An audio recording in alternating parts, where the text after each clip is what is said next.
عامر الیاس رانا صاحب، آپ کی روز اسلام آباد میں ملاقاتیں بھی ہوتی ہیں، ہارٹ آف جیسے کہتے ہیں نا پاور کوریڈورز، ان میں روز آتے جاتے ہیں، ملاقاتیں بھی کر رہے ہیں، خبریں بھی رپورٹ کر رہے ہیں۔ یہ جو اب خبر آ رہی ہے کہ جی 400 بندوں کی لسٹ بن گئی اور احتساب ہوگا اور بڑا کڑا ہوگا، کس حد تک اس میں پہلے تو صداقت ہے اور کیا کوئی اس قسم کی کوئی پلاننگ ہو رہی ہے، کوئی سوچ وچار ہے؟ یہ 400 ہوں، 600 ہوں اور 1000 ہوں، یہ دسیوں سال سے اسلام آباد میں یہ کام چلتا ہے۔ کبھی سندھ میں ڈاکوؤں کے حساب سے چلتا تھا جب الطاف حسین موجود تھے کہ جی اتنی بڑی جو مچھلیاں ہیں ان کے اوپر ہاتھ ڈال دیا جائے گا۔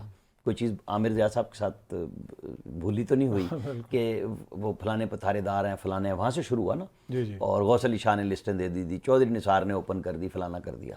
تو اب آپ کو ٹویٹ کی صورت میں آتا ہے کہ جی ایک سپریم کورٹ کے فیصلے کو پروڈکٹ کیا گیا ہے کہ جی یہ پرانا قانون واپس لا رہے ہیں، تو لے آئے سپریم کورٹ پہلے۔ مطلب اس میں کوئی حرج تو نہیں ہے۔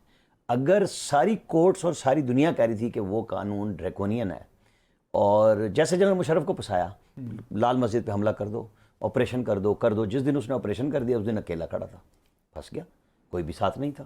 جن لوگوں نے اکسایا وہ بھی اس کے خلاف بول رہے تھے۔ یہ جو احتساب کے نام پہ پہلے کتنی دفعہ ہم دیکھ چکے ہیں، جنرل مشرف، چلیں ہم بہت پرانے پہ نہیں جاتے، یہ پہلا احتساب شروع ہوا تھا احتساب کمیشن جسٹس مجدد مرزا نے، اور نجم سیٹھی اس وقت اسپیشل اسسٹنٹ بنے تھے ملک معراج خالد مرحوم کے۔ یہ احتساب کا جو نیا کھاتہ کھلا ہوا ہے، پھر یہ چلتا رہا، سیف الرحمان آ گئے، اس کے بعد نیب آرڈیننس آ گیا، نیب آرڈیننس کے اوپر کہ جی یہ 85 سے یہ بھی لاگو ہو گیا، فلانا ہو گیا۔ کیا نکلا؟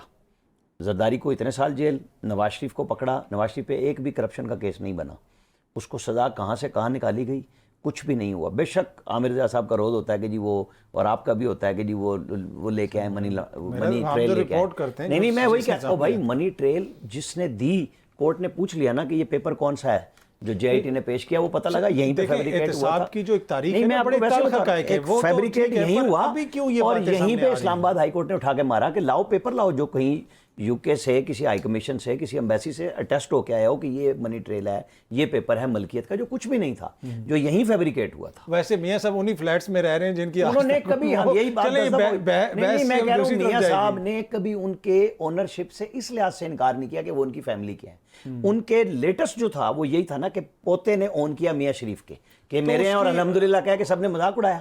کیا وہ بھاگ گیا کہ میرے نہیں ہیں؟ تو سر دیکھیں، میں ایک چھوٹی سی دیکھ لیں، آپ بیکری سے بند بھی خریدیں تو اس کی بھی رسید ملتی ہے۔ لندن جیسے ملک میں اگر کچھ لیا ہے کوئی رسید تو ہوگی نا۔ جو اتنے بڑے بڑے انویسٹیگیٹر یہاں پہ جرنلسٹ بنائے گئے جو سیکرٹ فنڈ سے لے کے ہر چیز کے اوپر آ کے یہاں پہ دندناتے پھرتے تھے کہ لوگ باقی بات بھی نہ کریں، کوئی پیپر تو کوئی لے کے آتا نا۔ پتہ ہے کہ ابھی بحث چلی جائے گی دوسری طرف، آج یہی ہو رہی ہے۔ اب یہ کیوں باتیں ہو رہی ہیں؟ ہمیں ویٹ کرنا ہوگا، یہ بات تب سچ ہوگی جب سپریم کورٹ پورے قانون کو کالعدم قرار دے دے، جو آج کی ہیئرنگ میں بھی مجھے نظر نہیں آ رہا۔ وہ مسلسل کہہ رہے ہیں احتساب، وہ جو ریمانڈ ہے 90 دن، بالکل ٹھیک ختم کیا، آپ نے ضمانت کا کانسیپٹ دیا، بالکل ٹھیک کیا۔ اب ایک پوائنٹ پہ آ رہا ہے کہ یہ بیک ڈیٹ سے ہو سکتا ہے یا نہیں ہو سکتا۔ بیک ڈیٹ سے ہی مشرف نے بنایا تھا نا قانون، جب لاگو ہوا تھا وہ بھی 85 سے ہوا تھا، اب اگر ختم ہو رہا ہے تو وہ بھی 85 سے ہو رہا ہے۔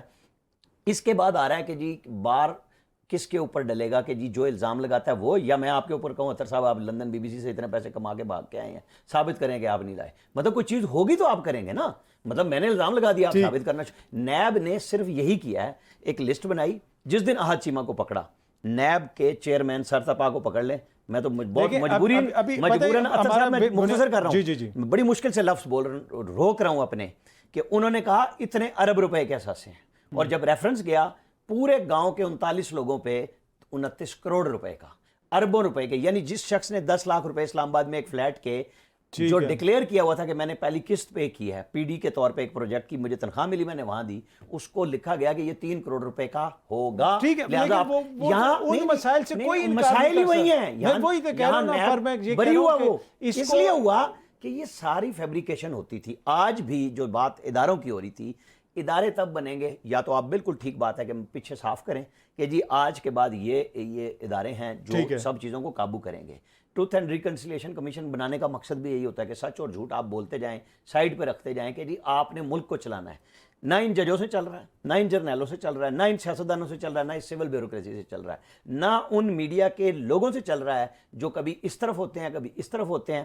ہمارے پاس پینڈولم کی طرح گھومتے ہوئے بڑے بڑے نام روزانہ ٹویٹر پہ ذلیل ہو رہے ہیں جرنلسٹوں کے، کہ وہ کبھی ان کو لگتا ہے آج یہ آ رہا ہے، آج یہ آ وہ رہا ہے، یہ حالت ہے. اپنی رائے کا نہیں اظہار رائے کرتے نہیں ہیں ہے، سر، وہ رائے باقاعدہ پروپیگنڈا کرتے ہیں، پیسے بناتے ہیں اس بات کے. یہ جو ڈس انفارمیشن پہ جو لوگ رو رہے ہیں، اچھا ابھی میں آپ کو بتاؤں یہ وہ لوگ رو رہے ہیں جو پروپیگنڈے کا حصہ ہیں. بحث بڑی لمبی ہو جائے گی. بنیادی اس وقت بحث جو ہے وہ یہ ہے کہ یہ جو احتساب کی بات ہو رہی ہے، اس کو بہانہ بنا کے کیا الیکشنز کو ڈیلے کیا جا سکتا ہے یا نہیں کیا جا سکتا، یا کیا جانا چاہیے یا نہیں کیا جانا چاہیے؟